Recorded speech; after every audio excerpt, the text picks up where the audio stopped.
तुम्हारे पास पृथ्वी पर सबसे ज्यादा सुखी कौन है? ऐसा कौन सा सुख है जो ब्रह्मांड में सबसे बड़ा है, जिसे भोगने के बाद और कोई इच्छा ही नहीं बचती? इसी सुख के बारे में हम आज एक रहस्यमय कहानी के माध्यम से समझते हैं। तो चलिए कहानी की शुरुआत करते हैं। जापान के ओसाका शहर में एक गांव में एक जैन गुरु रहा करते थे। उनकी ख्याति पूरे देश में काफी ज्यादा फैली हुई थी। दूर दूर शहर से लोग आके उनसे मिलते थे। लोगों को उनके पास आना, उनसे ज्ञान लेना काफी पसंद था। सभी लोग अपनी अपनी समस्याओं का समाधान उनसे करवाते थे। जैन गुरु रोज प्रातःकाल सैर करने जाया करते थे। ऐसे ही एक दिन वह सुबह सुबह अपने एक अनुयायी के साथ सैर कर रहे थे कि तभी अचानक कहीं से एक व्यक्ति जैन गुरु के पास आकर उन्हें भला बुरा कहने लगता है, उनका काफी अपमान करता है। उस व्यक्ति द्वारा जैन गुरु को काफी अपशब्द कहे गए, परंतु उन्होंने उस व्यक्ति की किसी भी बात का कोई जवाब नहीं दिया। इसके विपरीत वह उस व्यक्ति की बात को सुनकर मुस्कुराते हुए अनुयायी के साथ आगे बढ़ जाते हैं। जैन गुरु को ऐसा करते देख वह व्यक्ति और अधिक क्रोधित हो जाता है और उन्हें और अधिक अपशब्द कहने लगता है। यहाँ तक कि जैन गुरु के पूर्वजों तक को अपमानित करने लगता है। उन्हें खूब भला बुरा कहता है, खामियां निकालता है। पर इसके बावजूद भी जैन गुरु मुस्कुराते हुए आगे बढ़ते रहते हैं और कुछ कहना जरूरी नहीं समझते। वह व्यक्ति हर संभव प्रयास करता है, लेकिन जैन गुरु पर उसका कोई प्रभाव नहीं पड़ता। अनुयायी को ये सब देखकर क्रोध आने लगता है।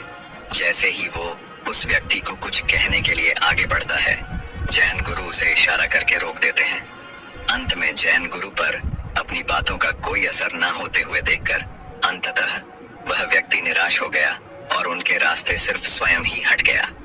वह समझ जाता है कि यह कुछ नहीं कहेंगे और वापस लौट जाता है।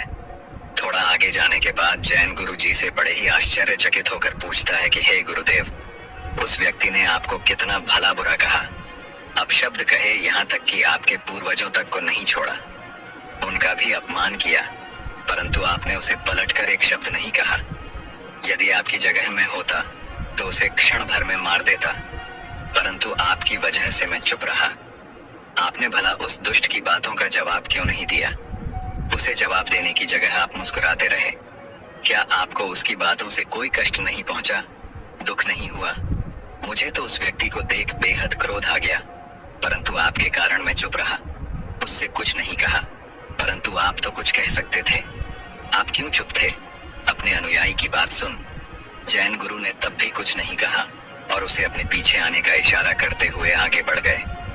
शिष्य को कुछ समझ नहीं आया कि वह क्या कर रहे हैं। वह चुपचाप गुरुजी के पीछे चलता गया।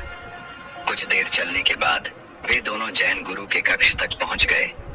वहां पहुंच जैन गुरु अपने अनुयायी से कहते हैं कि तुम यहीं बाहर मेरी प्रतीक्षा करो, मैं अभी भीतर से आता हूं। जैन गुरु अपने कक्ष में गए और वहां से कुछ अपने मैले कपड़े लेकर कुछ देर बाद बाहर आते हैं और उस अनुयायी को थमाते हुए कहते हैं कि लो, अपने कपड़े उतार कर इन्हें धारण कर लो। उन कपड़ों से अजीब सी दुर्गंध आ रही थी और वो बहुत ज्यादा गंदे थे। अनुयायी ने उन्हें हाथ में लेते ही दूर फेंक दिया। उससे वो दुर्गंध सही नहीं गई। जैन गुरु उस अनुयायी से कहते हैं कि क्या हुआ, तुम इन मैले कपड़ों को क्यों फेंक रहे हो? जाओ और उन्हें ग्रहण करके आओ। गुरु की बात सुनकर अनुयायी कहता है कि यह आप क्या कह रहे हैं? ये कपड़े इतने मैले हैं, ऊपर से इतनी गंदी दुर्गंध आ रही है, कोई भला इन्हें कैसे धारण कर सकता है? अनुयायी की बात सुन। जैन गुरु कहते हैं कि जिस प्रकार तुम यह मैले और अजीब सी दुर्गंध भरे वस्त्रों को ग्रहण नहीं कर सकते, ठीक इसी तरह मैं भी उस व्यक्ति द्वारा फेंके हुए अपशब्दों को नहीं ग्रहण कर सकता। उसके द्वारा कहे गए हर शब्द को मैंने सुना ही नहीं। जब सुना ही नहीं तो उससे बुरा लग ही नहीं सकता। जैन गुरु आगे अनुयायी से कहते हैं कि इतना याद रखो कि यदि तुम किसी को बिना मतलब भला बुरा कहने पर स्वयं भी क्रोधित हो जाते हो, तो इसका अर्थ है कि तुम अपने साफ सुथरे कपड़ों की जगह उस फेंके फटे पुराने मैले कपड़ों को धारण कर रहे हो। उसकी बातें तुम्हें हद से ज्यादा प्रभावित कर रही हैं। यदि तुम उनको नहीं सुनोगे, उन सब पर ध्यान न देकर आगे बढ़ोगे, तो कोई भी तुम्हें क्रोध नहीं दिला सकता, न तुम्हारे मार्ग में बाधा बनकर आ सकता है। बस जरूरत है तो ऐसी चीजों से लोगों से स्वयं को दूर रखने की, स्वयं को बिल्कुल दूर कर देने की। जब आपको इन बातों से फर्क पड़ना बंद हो जाएगा, तब आपका मन स्वयं ही शांत हो जाएगा। आपका बस स्वयं पर, आपके मन पर पूरा नियंत्रण होना चाहिए, क्योंकि उस स्थिति में आने के बाद आपको किसी की भी बात से कोई फर्क नहीं पड़ता। दोस्तों, इस कथा से हमें यही शिक्षा मिलती है कि जिस तरह गुरु ने शांत चित्त रहकर अपने आप पर और अपने विचारों पर काबू पाने की बात कही है, ठीक उसी प्रकार हमें भी अपने जीवन में किसी के भी अपशब्दों से बिल्कुल भी विचलित नहीं होना चाहिए। हमारे मन और तन पर सिर्फ हमारा ही कंट्रोल होना चाहिए, शांति बनी रहनी चाहिए। जाए तब जीवन जीना आपके लिए सरल हो जाएगा।